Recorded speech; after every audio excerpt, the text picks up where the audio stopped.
ఆపత్తు కాలంలో ఎప్పుడు మనం తప్పించబడతామంట? దేన్ని బట్టి తప్పించబడతామంట?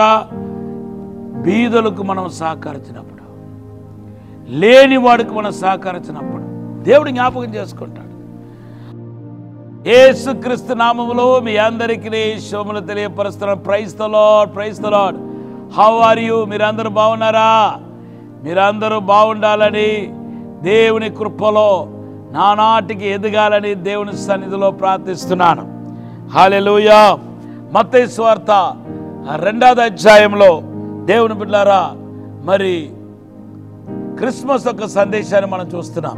జ్ఞానులు మరి నక్షత్రం ముందు వెళ్ళగా నడిపించబడిన వారు మరి సడన్గా వాళ్ళు దుర్బుద్ధి పుట్టడం వలన ఏ రోజు చేతిలో పడిపోయారు.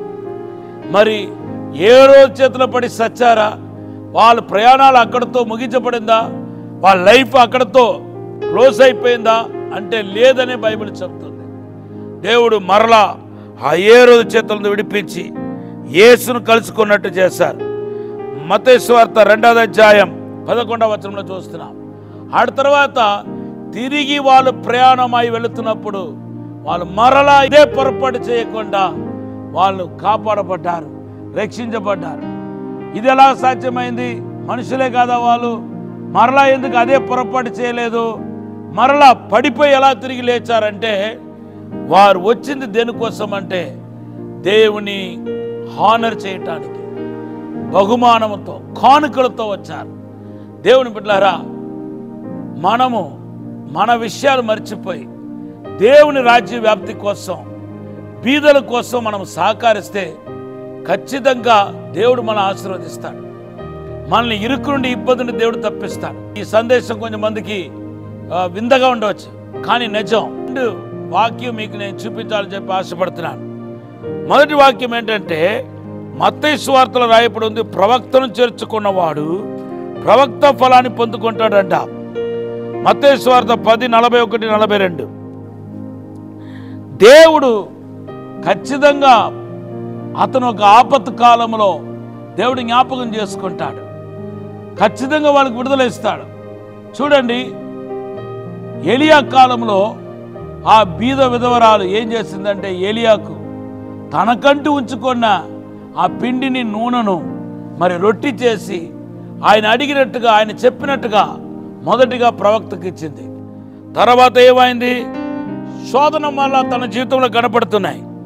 అయితే ఆ శోధన నుండి దేవుడు తప్పించినట్టే మనకు పరిశుద్ధ గ్రంథంలో, ఆమె పక్షంగా దేవుడు అద్భుతం చేసినట్టే మనకు పరిశుద్ధ గ్రంథంలో రాయబడి ఉంది. దేవుని నామానికి స్తోత్రం చెప్పండి.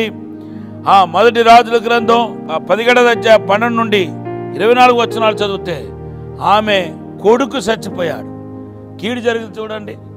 అయితే వాడిని దేవుడు అద్భుతంగా ఎలియా ద్వారా లేపినట్టుగా మనం చూస్తున్నాం. మొదటి రాజుల గ్రంథం 17:21. ఎందుకంటే ప్రవక్త ఫలాన్ని ఆమె పొందుకుంది. కాబట్టి మన దేవుని రాజ్యం కోసం, దైవ సేవకుల యొక్క పరిచర్య కోసం మనం సహకరించినప్పుడు ఖచ్చితంగా దేవుడు ఆశీర్వదిస్తాడు. హల్లెలూయా. మీరే కాదు, మాలాంటి సేవకులు కూడా దశమగా ఇవ్వాలి. మాలాంటి సేవకులు కూడా ఏం చేయాలంటే కృతజ్ఞత కానుకలు ఇవ్వాలి, సమర్పించాలి. అంతేకాదు, దీని పక్కన ఇంకొకటి ఉంది. అదేంటంటే, రెండవదిగా బీదవారికి సహకరించాలి. అప్పుడు కూడా మనం ఏం చేయబడతామంటే కీడు నుండి మనం తప్పించబడతాం, శోధన నుండి తప్పించబడతాం.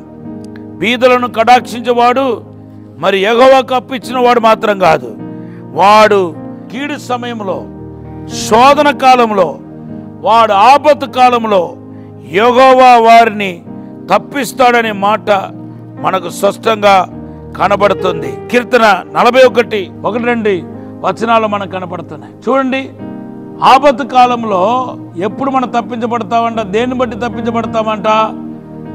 బీదలకు మనం సహకరించినప్పుడు, లేని వాడికి మనం సహకరించినప్పుడు దేవుడు జ్ఞాపకం చేసుకుంటాడు. అపోస్తల కార్యం 10వ అధ్యాయం 1-2 వచనంలో కొర్నేలి గురించి రాయబడిన మాట ఏంటంటే, నీ ధర్మ కార్యము దేవుడు జ్ఞాపకం చేసుకున్నాడు అని రాయబడి. అందుకొరకే పేదను పంపి పరిశుద్ధాత్మలో నడిపించడం జరుగుతుంది. దేవుని బిడ్డలారా, కొన్ని సంవత్సరాల క్రితం నేను యాక్సిడెంట్ అయ్యి, పెద్ద యాక్సిడెంట్ జరిగింది. నాకు ఛాతీలో తగిలింది, నా తర్వాత నా తవడెముకలు తగిలింది, నేను కోమాలోనికి వెళ్ళిపోయాను. అప్పుడు నా ప్రాణం పైకి వెళ్ళిపోతూ ఉంటే నాకేమో సువార్త చేయాలని, ప్రకటించాలని ఆశ. దేవుడితో చెప్పాను, ప్రభా నీ దగ్గరికి రావటం నాకు సంతోషమే, కానీ నేను సువార్త ప్రకటించాలి.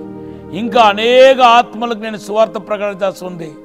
ఇండియా దేశంలో ఒక్కసారి కూడా యేసుని ఎరుగని వారు ఉన్నారు, వాళ్ళకు సువార్త ప్రకటించాలి ప్రభా అన్నప్పుడు దేవుడు నాకు చెప్పింది ఏంటంటే, ఓకే నీ ధర్మకార్యాన్ని నేను జ్ఞాపకం చేస్తున్నాను, బీదల పక్షముగా నువ్వు చేసిన కార్యాన్ని జ్ఞాపకం చేస్తున్నాను, నువ్వు తిరిగి వెళ్ళి చెప్పి ఈ యొక్క కీర్తన 41లో మొదటి 2 వచనాలు చూపించాడు. ఆ తర్వాత నాకు ప్రాణం వచ్చింది.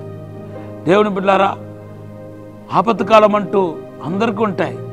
ఈ ఆపత్తు కాలంలో మనం చేసే ధర్మకార్యాలు కానీ, సేవకులకు మనం చేసిన పరిచర్య కానీ, తర్వాత సేవకులకు మనం సహకరించడం కానీ, సేవకుల పక్షంగా నిలబడటం కానీ ఆ దినంలో మనకు తోడ్పడతాయి.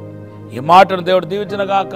పరిశుద్ధము నమ్మకమైన పరలోక తండ్రి, నీకు వందనాలు, స్తోత్రాలు ప్రభా. శక్తి చేత కాదు, బలము చేత కాదు, ఆత్మ ద్వారా నీ సమస్తం జరుగుతున్నారు ప్రభా. తండ్రి ప్రభా, అనేకులకు ఇచ్చే భాగ్యం మాకు దయచేయండి. నువ్వు అప్పు ఇస్తావని మీరు వాగ్దానం చేస్తారు ప్రభా. తండ్రి ఇప్పుడే ప్రతి ఒక్కరిని ఆశీర్వదించి దీవించమని, అభిషేకించమని యేసు నామములో అడిగి వేడుకుంటున్నాము తండ్రి. Amen. Have a blessed day. God bless you.